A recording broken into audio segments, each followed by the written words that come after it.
Selain melaksanakan tugas pokok, guru juga harus melaksanakan tugas tambahan, yaitu dalam hal ini sebagai pembina UKS.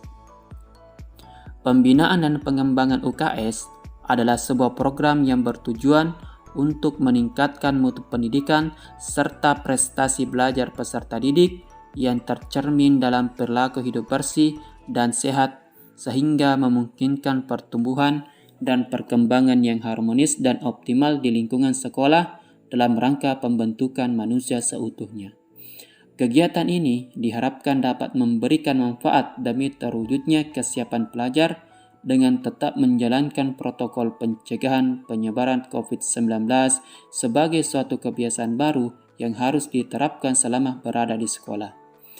Tujuan UKS adalah untuk memupuk kebiasaan hidup sehat dan mempertinggi derajat kesehatan peserta didik yang di dalamnya memiliki pengetahuan sikap, keterampilan untuk melaksanakan prinsip hidup sehat serta partisipasi aktif di dalam usaha peningkatan kesehatan di sekolah dan di perguruan agama, di rumah tangga maupun di lingkungan masyarakat.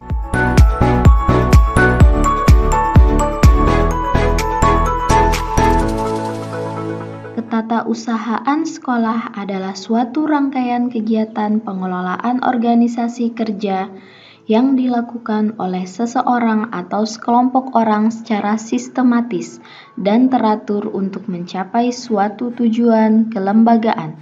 Tata usaha sekolah merupakan ujung tombak pelayanan jasa pendidikan suatu lembaga, yaitu sebagai badan administrasi sekolah yang secara langsung menangani pelayanan di dalam internal maupun eksternal sekolah, yang mempunyai tugas dan fungsi melayani pelaksanaan untuk mencapai tujuan dari suatu organisasi. Menyediakan keterangan-keterangan bagi pucuk pimpinan organisasi untuk membuat keputusan atau melakukan tindakan yang tepat dan membantu kelancaran perkembangan organisasi sebagai suatu keseluruhan. Maka melalui manajemen tata usaha yang baik juga akan mempengaruhi kualitas pelayanan publik di sekolah.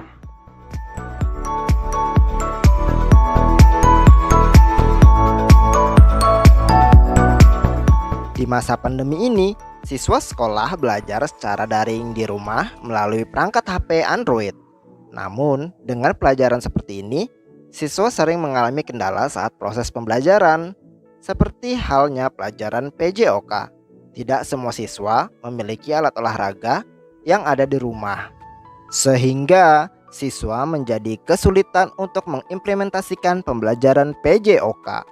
Kita sebagai guru PJOK harus memberi solusi berupa inovasi dan kreativitas kepada siswa agar mereka dapat mempraktekkan pembelajaran dengan baik. Salah satunya adalah saat pelajaran bola kecil kasti, di mana siswa diajak membuat bola dari daun kelapa yang pastinya mudah didapat dan terjangkau untuk membuat bola kasti. Kegiatan ini pula dilakukan dengan riang gembira dan santai agar siswa tidak merasa terbebani dan jenuh.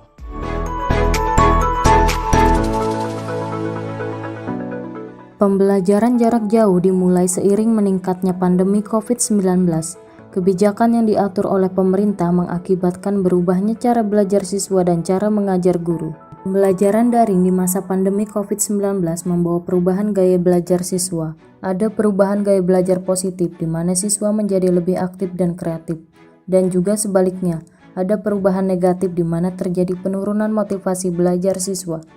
Sistem pembelajaran daring merupakan sistem pembelajaran tanpa tatap muka secara langsung antara guru dan siswa, tetapi dilakukan melalui online yang menggunakan jaringan internet.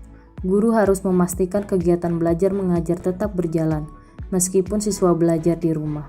Solusinya, guru dituntut dapat mendesain media pembelajaran sebagai inovasi dengan memanfaatkan media daring.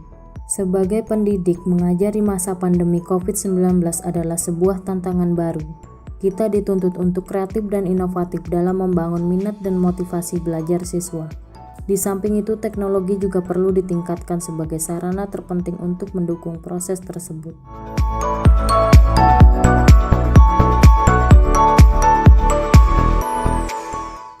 Di masa pandemi COVID-19 ini, mau tidak mau, kita harus merubah sistem pembelajaran tatap muka menjadi sistem daring atau online.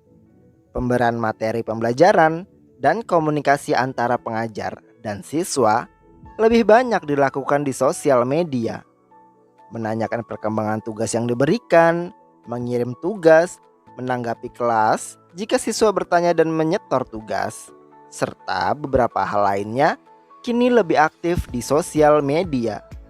Kita sebagai pengajar harus selalu konsisten dan bersabar menanggapi banyaknya pertanyaan yang muncul karena ketidaktahuan siswa atau orang tua dalam menjalani proses pembelajaran online ini. Karena masih banyak orang tua yang belum berkenalan dan mengikuti perkembangan alat komunikasi. Sebagai pengajar di sekolah, kita tetap harus menjaga komunikasi yang baik dengan orang tua siswa karena saat ini mereka berperan penting terhadap berjalannya proses pembelajaran online dan suksesnya siswa dalam menuntaskan setiap materi dan tugas yang diberikan oleh kita.